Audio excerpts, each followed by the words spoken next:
नमस्कार, मी नम्रता वागळे। वेळ आहे चर्चेचा धुरळा उडवण्याची। राष्ट्रवादी शरदचंद्र पवार पक्षाकडून स्वतः शरद पवार यांनी पत्रकार परिषद घेतली आणि ईडीच्या माध्यमातून होणाऱ्या कारवाईवरनं घणाघाती आरोप केलेत।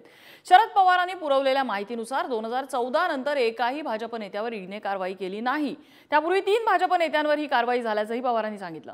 मुळात मुद्दा असा आहे की ईडीकडे हजारो प्रकरणं नोंद होतात, मात्र त्यातली केवळ 0.42% म्हणजे केवळ 26 प्रकरणं निकाली निघालेली आहेत असा पवारांचा दावा आहे।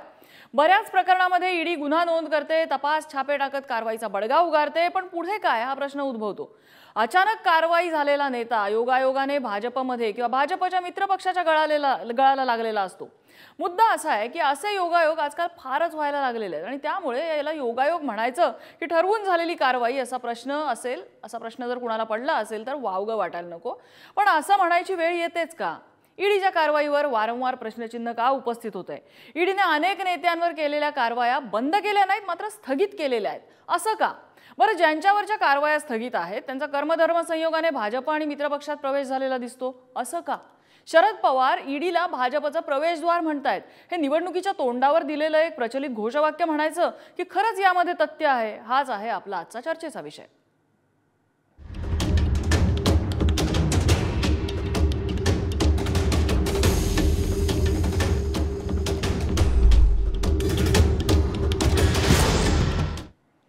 आणि याच संदर्भात चर्चेत सहभागी होतात शरद पवार, राष्ट्रवादी शरदचंद्र पवार पक्षाचे प्रवक्ते विकास लवांडे, भाजपचे सहमुख्य प्रवक्ते अजित चव्हाण आपल्यासोबत आहेत आणि दैनिक पुढारीचे उदय तानपाठक सर आपल्यासोबत आहेत। मी सुरुवातीला तानपाठक सरांकडे जाणार आहे। आपण आज विश्लेषण करूया संपूर्ण गोष्टीचं आणि मग राजकीय प्रतिक्रिया घेऊया। तानपाठक सर, पवारांनी आज जो डेटा पुरवलेला आहे या सगळ्याकडे तुम्ही कसं बघता?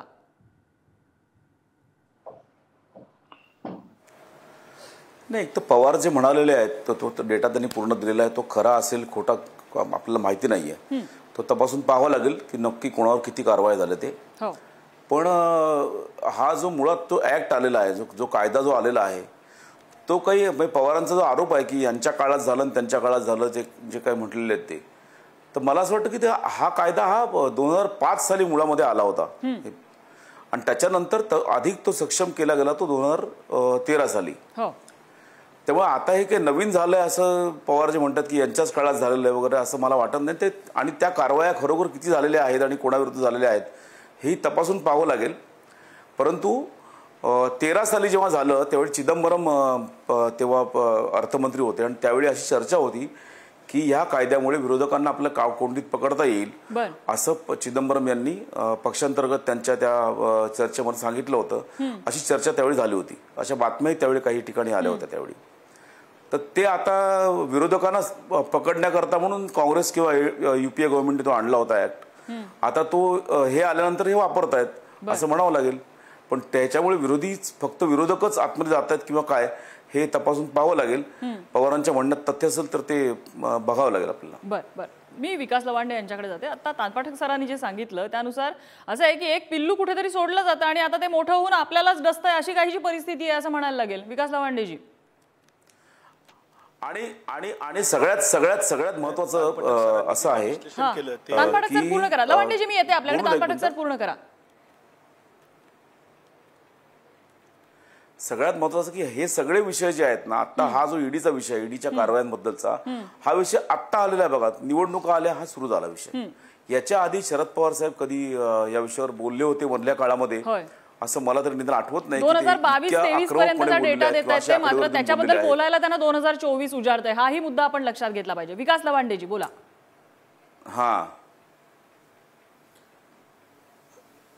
तानपाठक सरांनी जे काय आता माहिती सांगितली, विश्लेषण करण्याचा प्रयत्न केला, ते पुरेशी माहिती घेऊन त्यांनी केलं असतं तर आणखी त्याला जरा वास्तवता आली असती।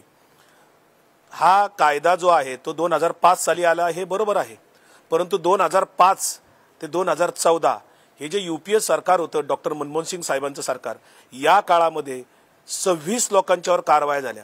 त्यातल्या स्वतःच्या पक्षावर म्हणजे काँग्रेस पक्षावर 7 लोकांच्यावर कारवाया झालेल्या आहेत, तृणमूल काँग्रेसच्या लोकांच्यावर कारवाया झालेल्या आहेत, डीएमकेच्या लोकांच्यावर कारवाया झालेल्या आहेत। म्हणजे बीजेपीचे फक्त त्याच्यामध्ये 3 लोक होते, फक्त 3, बाकी सगळे युपीए आघाडीतल्या घटक पक्षांच्यावर, स्वतः काँग्रेस पक्षांच्यावर सुद्धा कारवाया झालेल्या आहेत। नंबर 1, त्यावेळेस बीजेपीचे फक्त 3 लोक सापडले होते किंवा 3 लोकांच्यावर कारवाई केल्या गेल्या होत्या. तिथे सूडबुद्धीने कधी तो कायदा वापरला गेला नव्हता.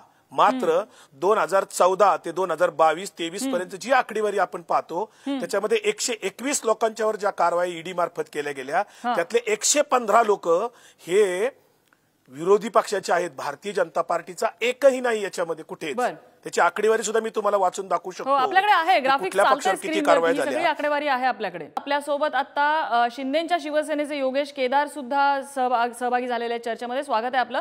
मी यांच्याकडे जाते, अजित चव्हाण यांच्याकडे जाते. अजित चव्हाणजी, शरद पवारांनी आज जे सगळे आरोप केलेले आहेत कसं बघता?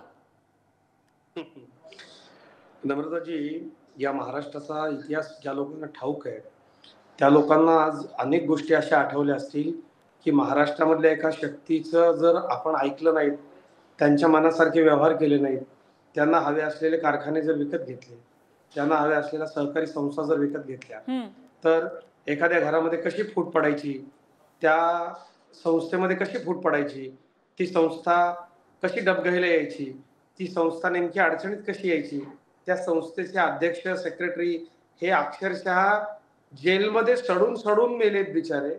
असे अनेक प्रसंग, असे अनेक दाखले पवार साहेब जेव्हा हे सगळं सांगत होते ना त्यावेळेला मला आठवत होते.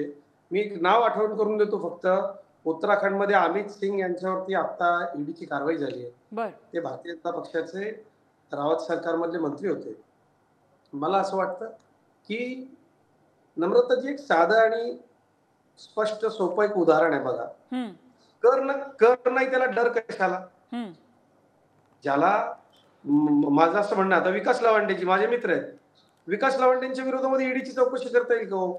सगळ्यांना माहिती आहे की नाही करता येणार, करताच येणार नाही. का? तुम्ही महाराष्ट्राच्या सार्वजनिक जीवनामध्ये जर आपण स्वतः शरद पवार साहेब म्हणतात ईडीनं माझ्यावरती कारवाई करून दाखवावी. आता ज्या लोकांनी घोटाळे केले, ज्या लोकांनी कुठल्या अडीअडचणी सगळ्या बाजूला सारून अगदी स्वस्तात 200 कोटीचा शेतकऱ्यांचा कारखाना 25 कोटीला लिलावामध्ये विकत घेतलाय, त्या लोकांना जर केंद्र सरकारच्या यंत्रणेने हिशोब मागितले तर यात काय चुकलं? आणि एक गोष्ट स्पष्ट तुम्हाला मी सांगतो, 56ला या संस्थेची स्थापना झाली आहे, पीएमएलए वगैरे. आता तानपाटक सरांनी सांगितलं आपल्याला हे सगळे कायदे कुणाच्या काळामध्ये आले, हे कशासाठी होते. आताच्या सन्माननीय गृहमंत्र्यांना ज्या लोकांनी अडकवलं, खोट्या आरोपांखाली हद्दपार केलं, स्थानांतरित केलं, जेलमध्ये पाठवलं, काय असतंय? इथेच तुम्हाला सगळ्या कृत्यांचे हिशोब द्यावे लागतात. बीज बोया बबूल खातो म्हणजे थोडक्यात तुम्ही असं सुचवताय की त्यांना त्यांच्याच मेडिसिनची टेस्ट देण्याचा सध्याचा प्रयत्न आहे का? परिस्थिती तशी मेडिसिनची टेस्टचा प्रश्न नाही नम्रताजी. माझं एक सार्वजनिक जीवनामध्ये वावरणाऱ्या लोकांना माझं एक आव्हान आहे. नम्रता वागळे, अजित चव्हाण, उदय तानपाटक यांची ईडीची चौकशी होईल का हो? नाही होऊ शकत, नाही होऊ शकत. तुम्ही इतके स्वच्छ, इतके प्रामाणिक राहा ना महाराष्ट्राच्या सार्वजनिक जीवनामध्ये. एकतर घोळ तुम्ही करायचे, भ्रष्टाचार तुम्ही करायचा. उदय सर, माझं तेच म्हणणं आहे ना की काहीच मिळणार नाही आपल्याला. इतकं आपण इतके निर्भय आहोत. भैया निर्भय बनो, ये मोदी का राज आहे. निर्भय बनो. एक तर तुम्ही कसं आहे माहितीये का अजित पवार, तुम्ही माफ करा अजित चव्हाण, तुम्ही हे जे सगळं सांगताय ना ते तुम्ही म्हणताय ते बरोबर की जिथे पाणी मुरतंय तिथे चौकशी होणार आहे, हे समजू शकतो. प्रश्न कुठे येतो? त्याच्या टायमिंग वरती हा प्रश्न येतो की ज्या टायमिंगला ही चौकशी होते ना तिथे हा प्रश्न विचारावा असा वाटतो. मात्र हा मुद्दा घेऊन मी पुन्हा येते तुमच्याकडे, आपल्याला पॅनलवरच्या इतरांकडेही जायचंय. विकास लवांडे, अगदी थोडक्यात तुमचा मुद्दा मांडा, मग मी योगेश केदार यांच्याकडे जाईन. नाही, अजित चव्हाण यांना माझा थेट सवाल आहे की आपण ज्या कारवाया होतात त्या ज्यांना ईडीची नोटीस येते ते ईडीची नोटीस आलेले लोक बीजेपी पक्षात प्रवेश केला किंवा त्यांच्या बरोबर गेले तर त्यांची ईडीची चौकशी थांबते. उदाहरण द्यायचं म्हटलं तर हर्षवर्धन पाटील जाहीरपणे म्हणालेत की मला आता शांत झोप लागते. कालचं ताजं उदाहरण रवींद्र वाईकरांचं घ्या. ते आता काल बीजेपीमध्ये प्रवेश केला तर ईडीची चौकशी थांबली. हसन मुश्रीफांची ईडीची चौकशी थांबली. प्रफुल्ल पटेलाची ईडीची चौकशी थांबली. छगन भुजबळांची थांबली. अजित पवारांची थांबली. तुम्ही याच्यावर त्यांच्याकडे युक्तिवाद आहे, ते कायम सांगतात चौकशी कोणाची थांबलेली नाहीये, तात्पुरती चौकशी स्थगित झालेली आहे, चौकशी बंद झालेली नाहीये कोणाची. अजित पवारांनी मागच्या चर्चेत पण सांगितलेलं होतं. अजित चव्हाण बोला थोडक्यात. कुठं थांबले? नाही, विकासजींना मला याचं उत्तर ते कसे बीजेपीला चालतात लोक? अजिबात नाही. ते बीजेपीला लोक चालतात कसे? तो प्रश्न आहे, तो त्याचं उत्तर तक्रार तुम्ही द्या. बीजेपीच करते. हे लोक आणि बीजेपीला बीजेपीच्या चालतात पक्षात कसे? आल्यावर ते मंत्री कसे होतात? अजित चव्हाण, या प्रश्नाचं उत्तर द्या. हे लोक बीजेपीला चालतात कसे? अगदी अगदी अगदी मी याचं उत्तर देतो. विकासजी, यापैकी जे आमदार, जे मंत्री आणि जे खासदार, आपण माहिती घ्या की ज्यांची ईडीची चौकशी सुरू होती, काहींची स्थगित झाली होती, काहींची ती पुन्हा सुरू आहे, त्यांना या संदर्भामध्ये उत्तर द्यावं लागतं. बऱ्याच लोकांना कालांतरानं आता न्यायालयातनं क्लीन चिट मिळाली आहे. न्यायालयातून क्लीन चिट मिळाली. आता अशोकराव अजित पवारांच्यावर 70,000 कोटीचा आरोप भोपाळमध्ये देशाच्या प्रधानमंत्र्यांनी केला होता. चौकशी सुरू आहे. तो आरोप 4 दिवसामध्ये कसा काय हे झाला? अशोक चव्हाणांच्या व्हाईट पेपर आणला सभागृहामध्ये, लोकसभेच्या व्हाईट पेपर मध्ये आदर्श घोटाळ्याचं अशोक चव्हाणांचं नाव होतं आणि 5व्या दिवशी ते राज्यसभेवर खासदार होतात. नाही, सन्माननीय शरद पवार साहेब, नाही, ज्यांच्यावर आरोप होतात ते बीजेपी मध्ये मंत्री होतात. विदेशी मूळ ज्यांच्यावर आरोप केले जातात ते बीजेपीत मंत्री होतात. सगळे वॉशिंग मशीन तुमची गुजरातची देश ओळखतोय अजित चव्हाण. युपीए मध्ये गांधींच्या नेतृत्वाखाली सन्माननीय किरीट सोमय्यांना आणा चर्चेला.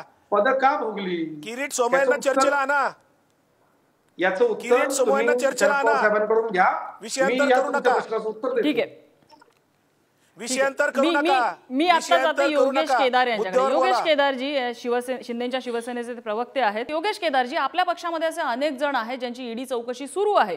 म्हणजे सरनाईक आहेत, भावना गवळी आहेत, बरीच नावं आहेत. त्यांची ईडीची चौकशी म्हणजे शिंदे जेव्हापासून भाजपसोबत आले त्यांची एक पण चौकशी किंवा त्यांच्या प्रॉपर्टीवरती छापेमारी वगैरे झाल्याचं काही नाही. पण चौकशी बंद नाही झालेली आहे, पण स्थगित मात्र आहे. कसं बघता तुम्ही या सगळ्याकडे? शरद पवारांनी जे आरोप केले सहमत आहात का तुम्ही? नाही, हे बघा, ईडीचा हा जो काही कायदा आहे तो काँग्रेसच्या काळामध्ये 2012च्या आसपास त्यांनी हा कायदा बनवलेला होता. 2013 मध्ये केलेला होता. डायरेक्टरेटची स्थापना त्या काळात केली होती. हा 13मध्ये प्रत्यक्षात अंमलात यायला लागलं. माझं असं म्हणणं आहे की जो कायदा काँग्रेसच्या काळामध्ये तयार केला गेलेला आहे त्याचं एन्फोर्समेंट आता जर सरकार करत असेल व्यवस्थित पद्धतीनं, त्या अनुषंगाने ज्याच्यावर संशय आहे त्याच्यावर चौकशी करून त्यात काय खरं काय फ्रॉड आहे का, काय त्यांनी मनी लॉन्ड्रिंग केलेली आहे का, हे जर बघत असतील आणि ते नरेंद्र मोदीजी सरकार करत असतील तर त्यात वावगं काहीच नाही. ईडी एफिशियंटली काम करते असं वाटतंय का तुम्हाला? ईडी खरोखर खूप एफिशियंटली काम करते असं वाटतंय? ईडी खूप एफिशियंटली काम करते असं वाटतंय का? नाही, बघा, चौकशी हा एक पार्ट असतो. नाही, 100% भारतीय जनता पार्टीच्या लोकांच्यावर हे बऱ्याच कारवाई झालेल्या आहेत. आज आमच्या शिवसेना, आम्ही अलायन्स पक्षामध्ये सुद्धा आहे, अनेक ठिकाणच्या आमच्या नेत्यांवर सुद्धा चौकशा सुरूच आहेत. असं काय की शरद पवार साहेबांच्या नातवावरच बोलल्या लगेच पवार साहेबांना एवढा एफिशियन्सी कशी म्हणायची? शिंदे सरकारमध्ये आल्यापासून त्यांच्या एकही नेत्याची ईडी चौकशी झाल्याची माझ्या ऐकिवात नाहीये. इनफॅक्ट चौकशी झाल्यानंतर शिंदेच्या शिवसेनेत आलेले बरेच आहेत. झालेली नसती म्हणून चौकशी थांबाय, बातमी झालेली नाही म्हणून चौकशी थांबली असं कुठं म्हणता येते? बातम्या झाल्याच म्हणजे तुम्हाला फक्त बातम्यांमध्ये फ्लॅश झालं तर महाराष्ट्राला कळलं असं नाही ना. कायदा आहे, प्रोसेस आहे, ते प्रोसेस त्याच्या पाठीमागं काम करत असते. तुम्ही म्हणताय तशी गुप्त चौकशी झाली असेल आणि आमच्यापर्यंत पोहोचलं नसेल तर प्रोसिजर चांगल्या पद्धतीने सुरू आहे असं म्हणायला पाहिजे. ठीक आहे, आमच्यापर्यंत बातमी पोहोचली नाही असं तुम्ही म्हणत असाल, बघता येईल, चौकशी करता येईल, किंबहुना त्या संदर्भात नेमकं काय वास्तव आहे हे आपल्याला बघता येईल. मात्र या सगळ्यामध्ये आता वेळेचा अभाव आहे, त्यामुळे आपल्याला चर्चा फारशी पुढे नेता येणार नाही. मात्र मुद्दा असा आहे की जे प्रश्न उपस्थित राहतात त्या प्रश्नांची उत्तरं कधी मिळणार? ज्या वेळेला ईडीची चौकशी लागते त्यानंतर पक्षांतर होतात, त्या पक्षांतराचं काय? पक्षांतर झाल्यानंतर स्थगित झालेली, बंद म्हणत नाही पण स्थगित झालेली ईडी चौकशी त्याचं काय? याही प्रश्नांची उत्तरं कुठेतरी मिळाली पाहिजे. त्याची कारणं, व्हॅलिड कारणं जर समोर आली तर कदाचित हे आरोप होणार नाहीत. कारणं अर्थात कधी पुढे येतात ते पाहावं लागेल. या चर्चेसाठी सगळ्या मान्यवरांनी वेळ दिला त्याबद्दल त्यांचे आभार. आजचा धुरळा इथेच शमलेला आहे. उद्या पुन्हा एकदा नवीन विषयासह भेटणार आहोत. पाहत रहा पुढारी न्यूज.